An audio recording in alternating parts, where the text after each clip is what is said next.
maybe this is a very specific reference, but Mm. like when you're going to a concert, but like you don't have a chaperone, so your mom takes you, and then your mom tries to like look younger by being cool, but she's just dressing how she did in the 80s. That's what Shangela looks like. That's fully what Shangela's giving.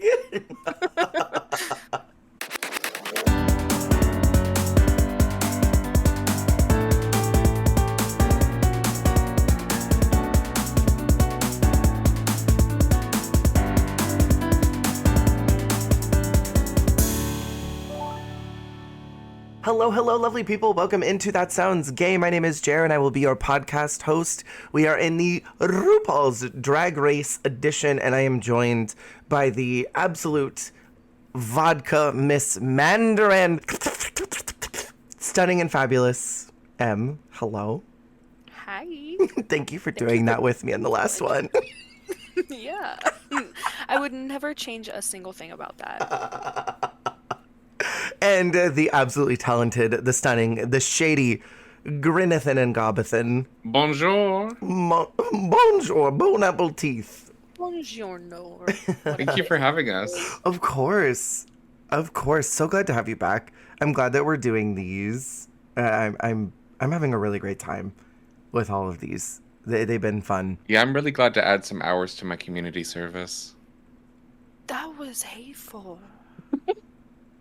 I have to go now. Thank you so much for listening. I have to go talk to my probation officer to see what happens if I get another misdemeanor on my record.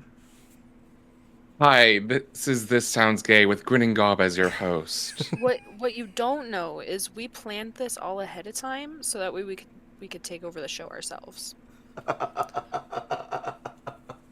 That makes so much more sense. Suddenly the conspiracy theories all make sense. I've been reading the message boards. They've all been warning me about this. The subreddits we have about our show. Oh my god, not the subreddits. Well, welcome into season 2. This is a groundbreaking season, in my opinion. And I hate to say this to the first cast because they were so good. This honestly feels like the first real season of RuPaul's Drag Race. And I don't know if y'all feel differently, but I feel like the first season sort of felt like we don't know what we're doing and we're figuring it out. Where season 2 really felt like, okay, we have a format. We're going to have them come in. We're going to do a sewing challenge. We're going to have a snatch game. We're going to do a ball. There's going to be the final looks. They're going to do a challenge and a runway. And there will always be a lip sync. Not that they didn't do that in the first one, but they sort of had like a very specific format this time around, right? Right. You can tell by this season there's structure to the show. Structure's a great word. You know, you kind of know what to expect. Right. At this point, episode by episode. You can also see the improved quality of the camera work because there's no season 1 filter. That good Vaseline. They definitely upped the budget on this one. Yeah. They did, and I think that was a lot of RuPaul really like wrangling every like advertisement, investment, business deal, anything that could add to the show in any way, including like the prize money and just anything they had on hand. Really was all RuPaul just trying to make this work to build it into something that eventually would be a platform for these queens. Yeah, 100%. And I feel like they also had some really iconic guest judges this season. I remember Debbie Reynolds was here. They had Kathy Griffin. Classic. Yeah, they had like some really fantastic guest judges. So I feel like by now there's a little more structure to what advertisers can expect. This first season went very well, so it's easier to pitch something like this. How do you feel like season 1 shaped and molded season 2, besides an upgraded runway and better lights? Besides those, well, The most important. and the filter. Right. they have more of a name to themselves, like kind of what we were saying in last episode. Like they're trying to emulate Project Runway, but Project Runway already had a reputation. Well, Right. now RuPaul's Drag Race is starting to get their own reputation. And you start to see that because we have the budget increases. And I don't know if by this season the prize money had increased, I think but it was only like by 5,000 like if I'm 25,000 or something, but Yeah. they're trying. You can tell that they are putting a little bit more money into the show, and we see in these earlier seasons, we can really see the budget increases season after season Right. because, like 1 through 4, the quality just improves like tenfold each season. Mhm. I know we had a problem of jumping forward too much last time, but the funniest thing to me is, season 2, they're like, here's a $5,000 increase, and they all get excited. They get to season 3, and they're like, 75,000, and everyone freaks out. They get to season 4, and they're like, $100,000, and then they get to season 5, and Rue's like, and a cash prize of $100,000, and all of them are like, woo, why didn't it go up? I know when I got to season 5, I was fully expecting 125,000 Yeah. minimum. Alaska has said on the podcast with Willem that they all thought they were getting more money. I think it's So because they sorry, were girls. expecting to like get as the show was getting. Yeah. Because Yeah. everyone was getting a pay increase on the show. Right. And so the contestants, like, kind of rightfully so, expected, like, do we get a little bit of this? Right. And then did Right. not.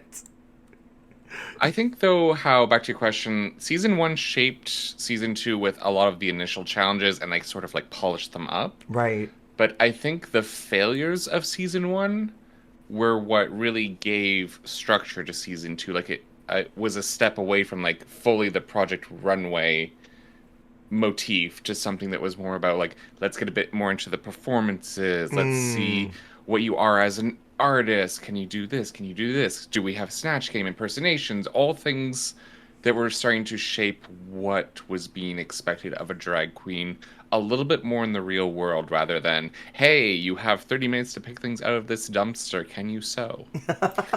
Yeah, this is a little bit more well-rounded Yeah. in like the skill that they're looking for Right. in their drag superstar. Right. Agreed. There's still some stuff that isn't quite at the level of Drag Race that we kind of expect. The runways are still, you're wearing a dress, wear something with a skirt on it. Like there's not really challenge themes, although I kind of want to talk about the runways right now with our whatever our favorite runway was, because this is the first one that kind of has an actual theme, and that's in the besides like the balls, obviously. There's the first theme of the country realness. That's the first runway theme we've ever gotten. And even though it wasn't like the best runway in the world, it's pretty groundbreaking as far as having something that wasn't just wear a nice dress. But did y'all have a favorite runway of all of them? My favorite was the Country Queens episode. Mm, I don't know, I love when people can make like country style look a little bougie, yeah, and a drag queen always makes something look bougie. yeah. I loved Pandora's take with using the challenge fabric and incorporating that in her Pandora is dress. just incredible. For me, I really did enjoy the country runway a lot, but my Yeah. favorite was the wedding extravaganza with Yes. Tyra's just like really refined look and the veil moment and Yes. just everything about that was just gag worthy. That was a really defining moment for the entire season, and I think it set up, for the first time ever, plot lines. Yeah, especially if you watch some of like the Untucked episodes, you get a lot of this like overarching storyline Yeah. throughout all of the queens and the drama and all of, all of these like back and forth that the queens have. You don't get everything in the main show, but you know it's there. If I don't like somebody, I don't like somebody. And I don't like you, okay? I don't like you. So why you talking? Why you talking? So anyways, back to what I was saying. I quote that constantly. I always like, and Jake never gets it, and I say it constantly. I'm like, so anyways, back to what I was saying. It's so freaking good. But yeah, that's one of my favorites too, Grin, because it's so iconic. It sets up plot lines going forward. It really, I think that's the moment when Tyra won the season. And I think there's always a defining moment in each season when you know when the queen is winning. For BB, I think it was honestly that final lip sync. I don't know if BB had won this season until that last moment. I think for Tyra, it was right there. It was right in that exact moment. And I think when Raja walked in the work, or actually, I think when Raja did like her little death drop and was playing in the fake snow on the runway, that's when Raja won. When Sharon did the mouth blood, that's when she won. You know, so like there's all these moments where you know when they won. And when Tyra pulled that veil over, that's when she won. I mean, she slayed that episode. Yeah. She really did. Besides You her being can't deny annoying. it. I mean, yes. I think what The America's not runway. saying is that Tyra's a complete bitch. That was a fierce moment too. As a That- person, I don't love her, but she is a good. She was a You good queen. I'm cannot not sure if deny. she's still doing it. I think Yeah. that also set the precedent of like queens throwing each other under the bus. Mm. And Yeah. Tyra was the first problematic winner. And Yeah. obviously I don't Certainly not the condone last. anything that came after Drag Race Right. with what she, or as James did Mm-hmm. or said.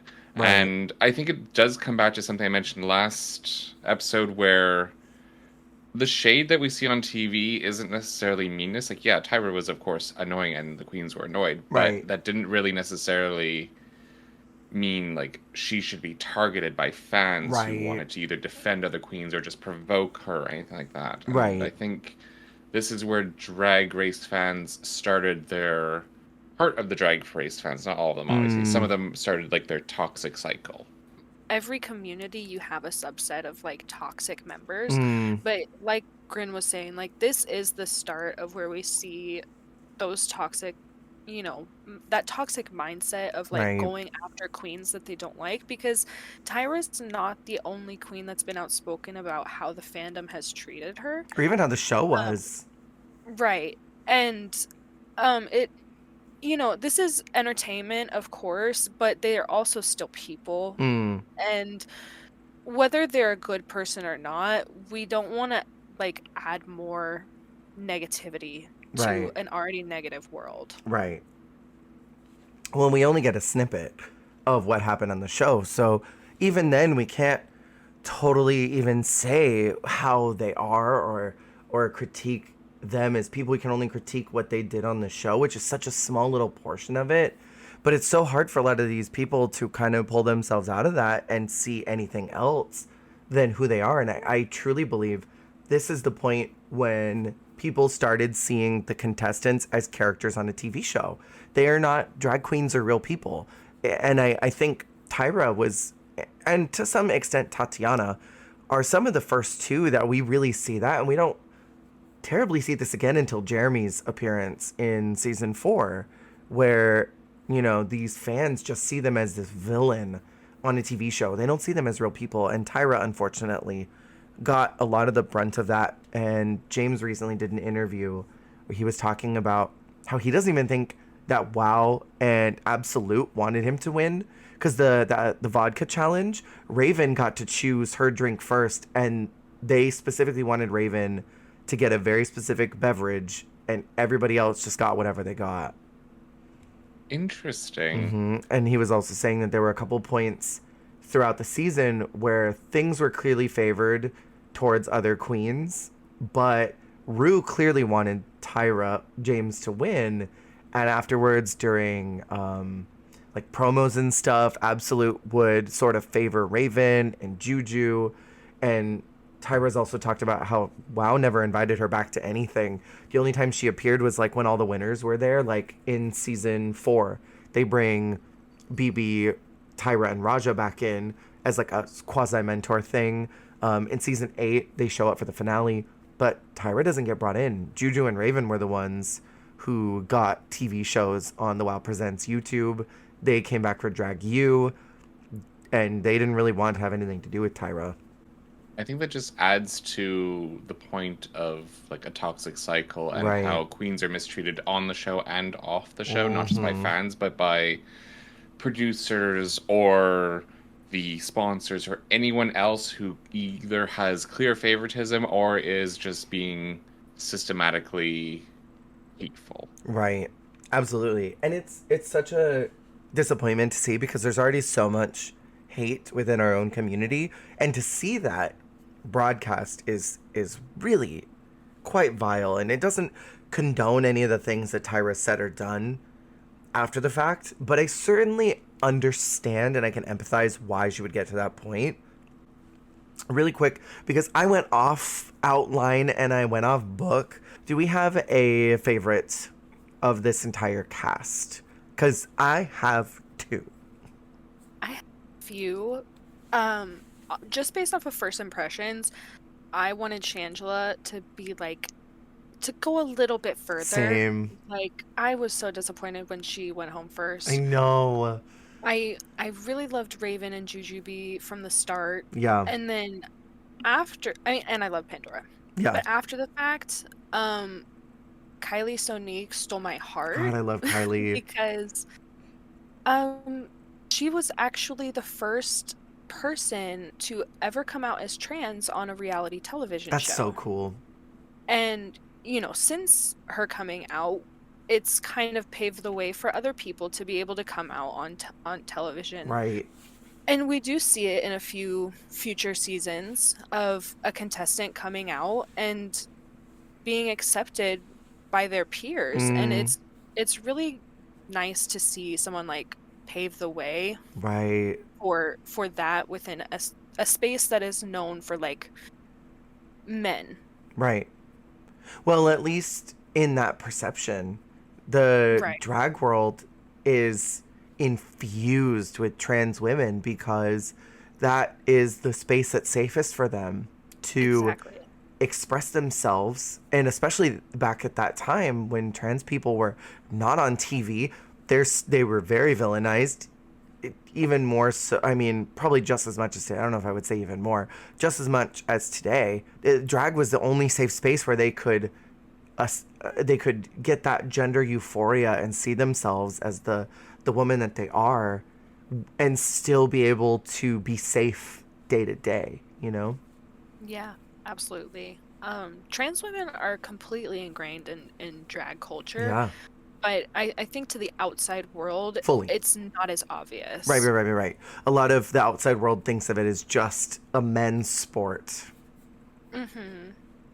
Yeah, very much that. And I think this season is when both, I think, the show itself and drag culture and mainstream sort of question, like, can a trans woman technically be a drag queen?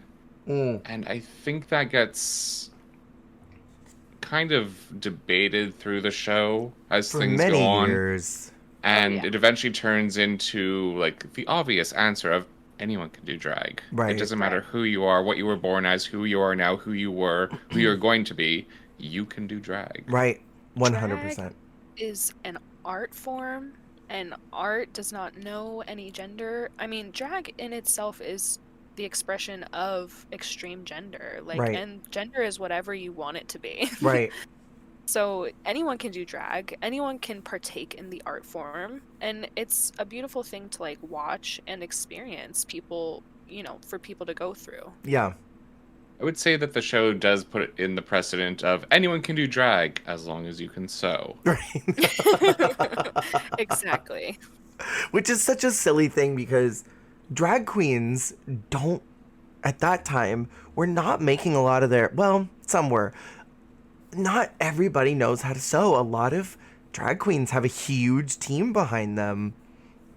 Even in my circle of friends, when I was still doing drag regularly, only 2 of those people knew how to sew. A lot of times there was sort of a house mother or a sort of known mother who knew a designer who could make stuff. They'd go to them and get a little discounted rate, and that person would make clothes for them. Most queens don't know how to sew their own clothing. So it's wild that Drag Race has set this precedent. Like, you have to know how to make your own stuff. When it's pretty bold of Rue to say that when she's always had Zaldi making stuff for her. And I I was just thinking, like, in what other form of entertainment is the entertainer expected to hand sew their entire wardrobe? Like, Right. that's not logical. Right. Beyonce doesn't make her own clothes. She's not No, sitting there like sweat shopping her no. rhinestoned corset. She does not lift a finger. You think that Mariah's ever sewn a hem? Rihanna, give me a break. I would say though, I don't think it's necessarily as like a gatekeeper measure. I think it's meant to be like you don't need to have a designer to be a drag queen. You can make your own stuff. And I think Yeah. that's especially with Yeah. season 1 and the thrift challenge, I think that's Mm, what it was meant to represent. Like anyone can do drag, you don't need a designer. You right. can do what's Yeah. good for you. Right. I think also they're looking for a superstar, Mm, and part of that is to be able to do it on your own, right. I guess. Is sewing part of being a superstar? To the show it is, Right. but to me, I don't think you need to be a world-renowned seamstress to be a drag performer. Right. Yeah, no, I agree. I think a lot of the parameters of the show, they are looking for a superstar. They want to know that you can sew, you can act, you can improv, you can impersonate a celebrity, you can give glamour, you can give camp, you can do what you do at the highest level while also doing all these things. It's a lot to ask, and I think by now they've really established what they want for the show. And going back to the original question that I asked, of this cast, I turn up so hard to Jessica Wilde.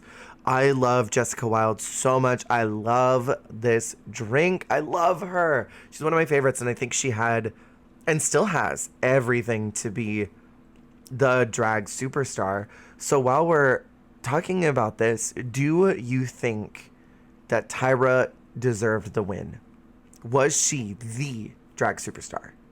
I'm gonna say maybe she didn't have like a synergy to be the next drag superstar. Mm, But if we're going off of track record throughout the season, she did the she best. did a great job. And she had amazing looks. I just personally wanted Raven or Jujubee to win, I really but that wanted you to wasn't, win.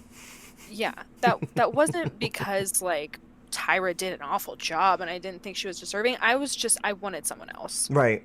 I wasn't sure who I necessarily wanted to win because from the get-go, I really loved Shangela, and when Shangela left, it's like, okay, well, my heart's broken. Where should I go Yeah. next? Jujubee and Raven loved both of them so very much. Jessica Wilde also loved very much. However, I think overall, in terms of what was put out, Tyra did represent a drag superstar, and all in all, I think the criteria for are you a drag superstar is does Rue approve of you? Right. Because really Absolutely. it was Rue's decision. Like the judges are there, sure, they give critiques, they say like, oh, this queen did this queen didn't do this. However, Rue is the one who decides, like, yeah, you're the one. Do you think, and now that I'm kind of thinking about it, the immunity situation that happens in these early seasons, do you think that the season would have shaken up differently had Tyra not had immunity in that second episode? Like, Oh do you yeah. think that she Yes. could have been sent home? And I mean, obviously, I think Rue knows who she likes from the very beginning, but I really do feel on some level that Rue might not know until about the halfway part of the season who she's like, I'm going to push this one to the end. And I think that's why BB ultimately won that lip sync over Angina. But had Nina not been safe during the girl group challenge, because I mean, I think that they were really upset by Nina's performance. She could have been lip syncing. In this season, I think Tyra could have been lip syncing during that, the striptease one. I think it's very possible. Do you Very think Raven much. would have sent her home? Absolutely. I do because Raven is an incredible lip syncer, and Mm, um I think she would. But going back to like the immunity question, I don't quote me on this, but I could have sworn I just saw like a tweet from Tyra, an old tweet of mm. someone who had asked like, "Hey, what was up with that episode? Like I felt like you were off your game." And she had replied, "Immunity." And I was like, Oh. "Oh, okay. T." I Hey, mean, This show is very demanding, both emotionally, mentally, physically. If Yeah. you have a week where he's like, you can do whatever you want and you'll still go to the next round, yeah, I would also take some time off and be like, yeah, I'm going to save my energy. Yeah, for sure. I understand that. Yeah, because this show is kind of to the point of like being almost like abusive to yourself to push yourself Right. through. Just so Right. laborious, you It's know? a great word. So, Grin, you talked about Shangela, and I love Shangela, and I think it's very important to note that Shangela was the first queen to ever give us a lipstick message after she was eliminated, setting a precedent for every season going forward. I think that added so much to the show because it became personal, but also Yes. like if there's like a list of things you can think of that are unique to RuPaul's Drag Race, like that is one of them. And that Yeah. was a defining moment for the show. And they have not paid Shangela enough. They should be giving her royalties every time there's a lipstick Yeah. message. Residuals. The lipstick message is so, like Grin was saying, it's just ingrained in Drag Race, Mm. like herstory. Her story. Um, and we see this happen a few times where like a queen will do something and then it becomes a tradition for all future contestants to participate Right. in the same thing. And it really shows like Shangela's impact on the drag world, even as such a young drag baby. She was already, she wanted to be there so bad. Like you Right. could see it.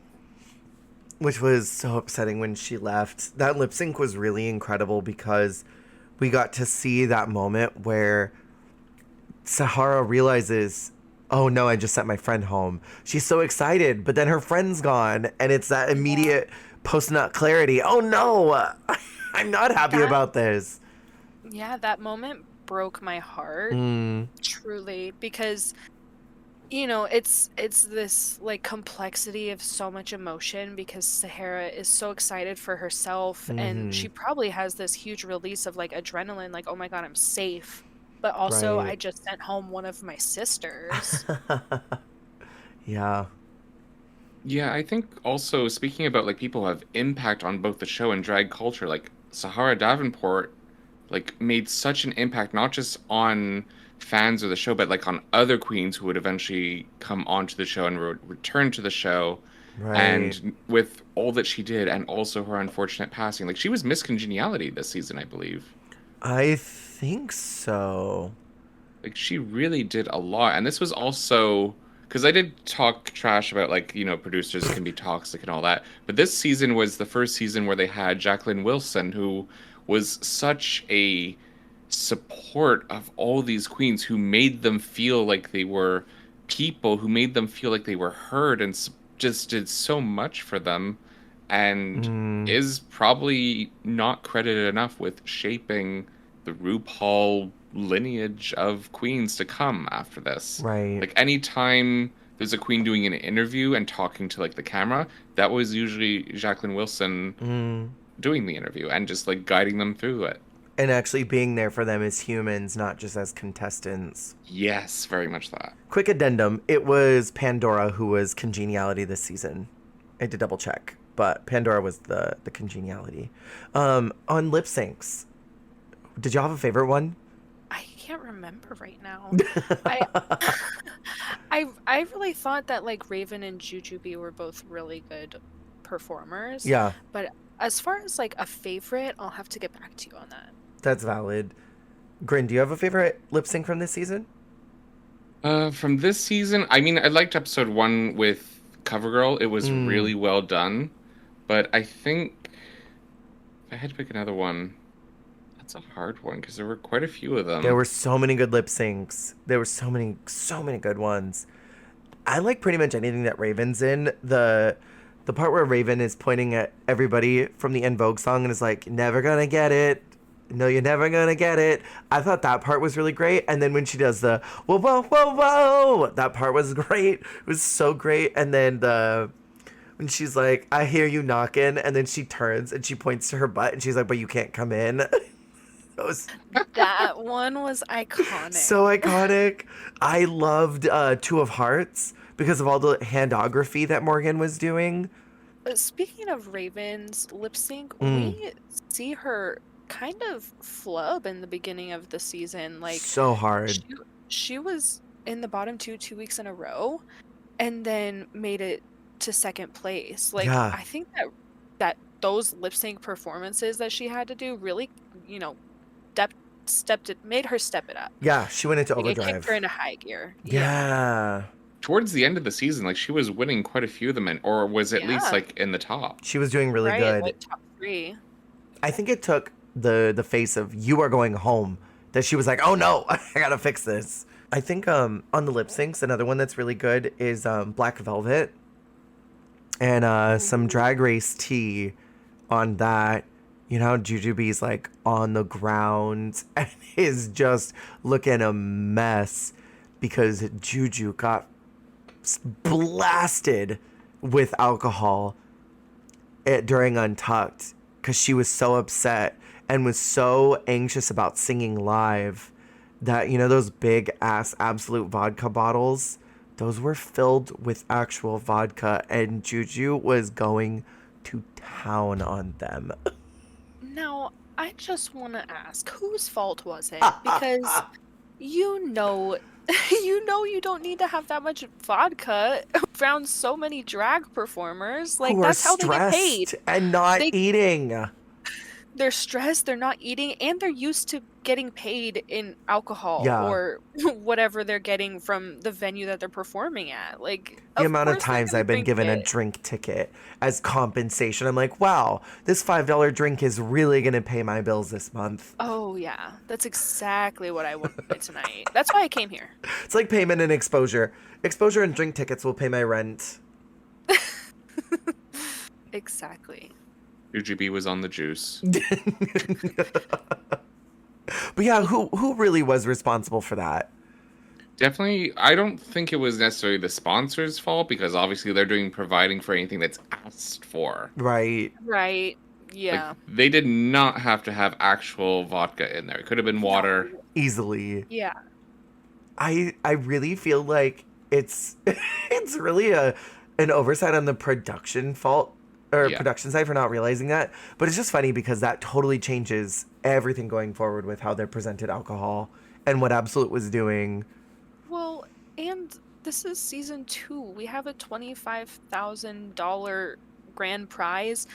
That much alcohol alone is like $10,000.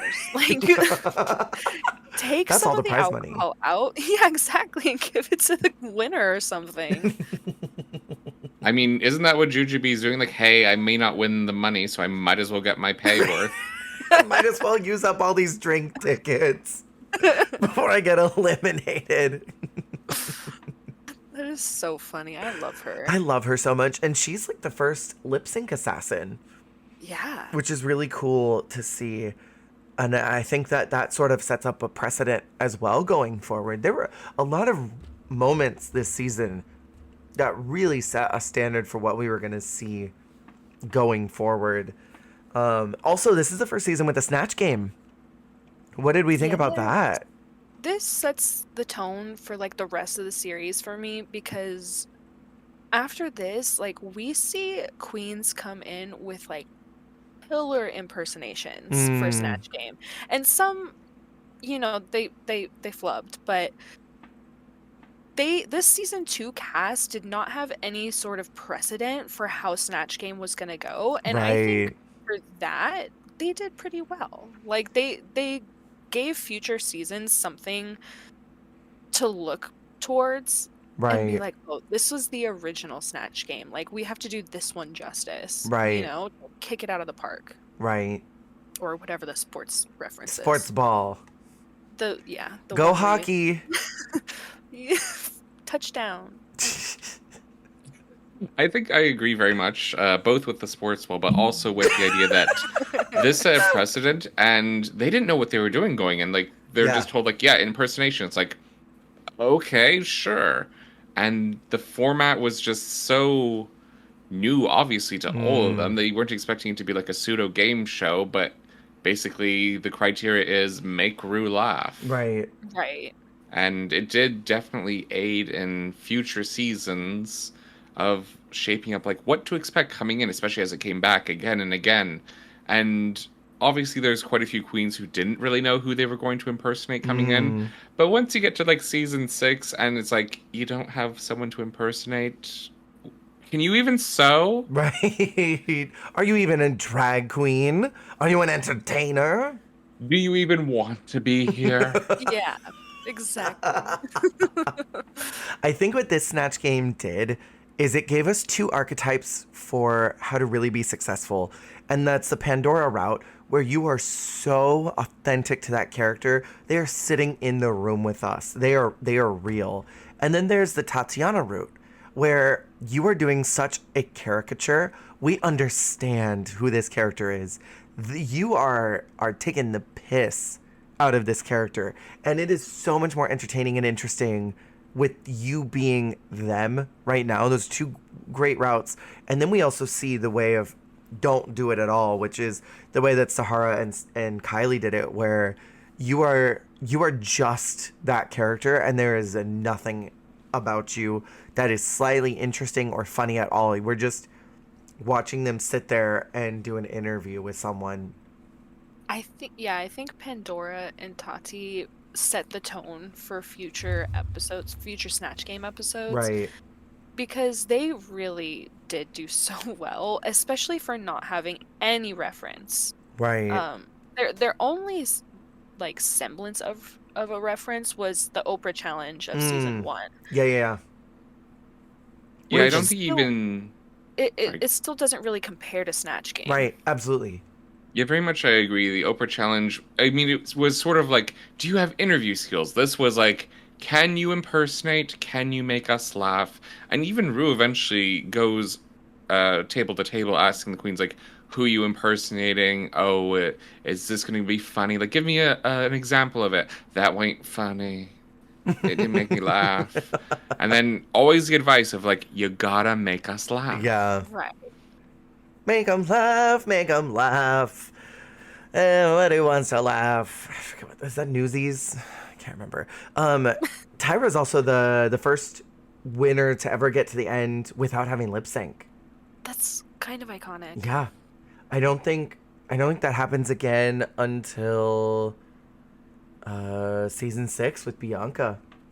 Doesn't she lip sync at one point? No, Tyra No. never lip syncs. She She lip was syncs never at the even- end. Yeah, she was never even in the bottom 2. She was in the bottom 3 once, I think, but She should have been in the bottom for Snatch Game and for the strip dancing one, but she had immunity. right. Both challenges, so she didn't Right. lip sync. Though she Yeah. would have absolutely lip sync had there not been immunity. But yeah, she's the first winner because BB lip sync against Angina. And then Raven, or I'm sorry, Raja lip syncs against Carmen, and Sharon lip syncs against Jeremy, and Jinx lip syncs against Detox. So we don't see that again until Bianca.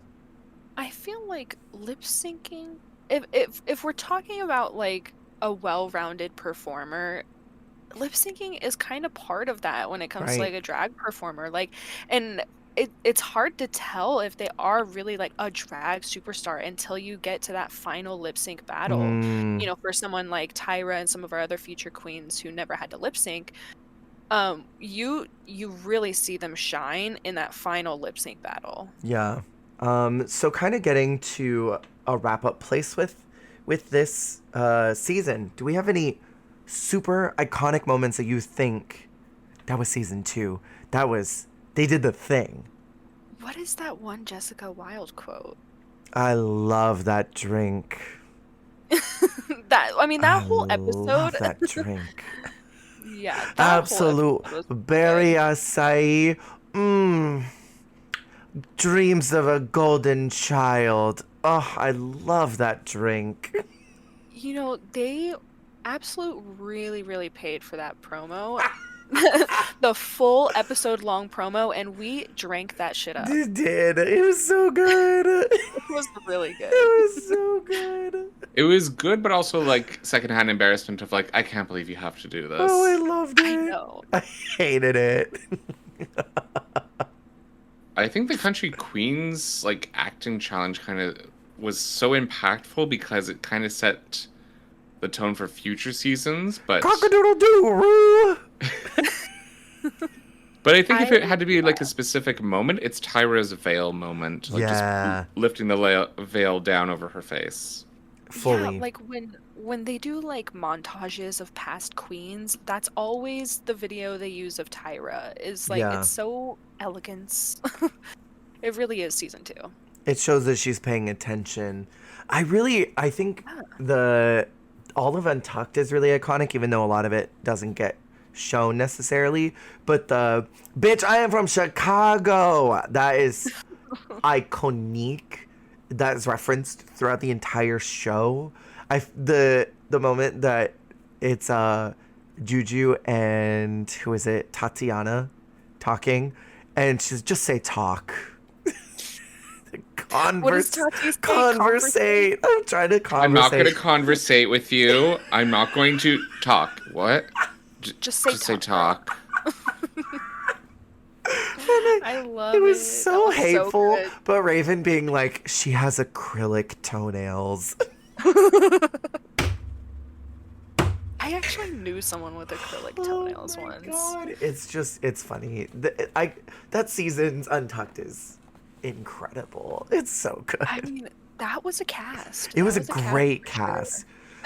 And I think what is so iconic about these early seasons is that they're not paying attention to fans because the show is so small. They're just in there and they're being them, and it's great TV. And they've been trying to replicate what this season did just organically. They've been trying to recreate that for years now. I mean, you have so many good personalities on this season that it's gonna be hard to find like that kind of synergy again, you know, where you have just like this mesh of just so many different personalities. You have the drama, you have the frenemies, you have the really, really nice queens and the really docile queens, and like you just have it all. Yeah. Yeah, I think they try to set it up in future seasons, like especially when they can like manipulate who's going to be on the cast and what drama they bring with them. Yeah, exactly. And yeah, I do think I agree that they wanted to completely reenact what season 2 did each and every season. Yeah. But then we see it get more and more edited, more and more overproduced, more and more almost scripted, like they're telling the queens what they should say and then make it seem like they said it. Right. Tell us about when your family member died while talking in the mirror. Yeah. Exactly. They're like always trying to grab some of the magic spark that this season had, because it really did.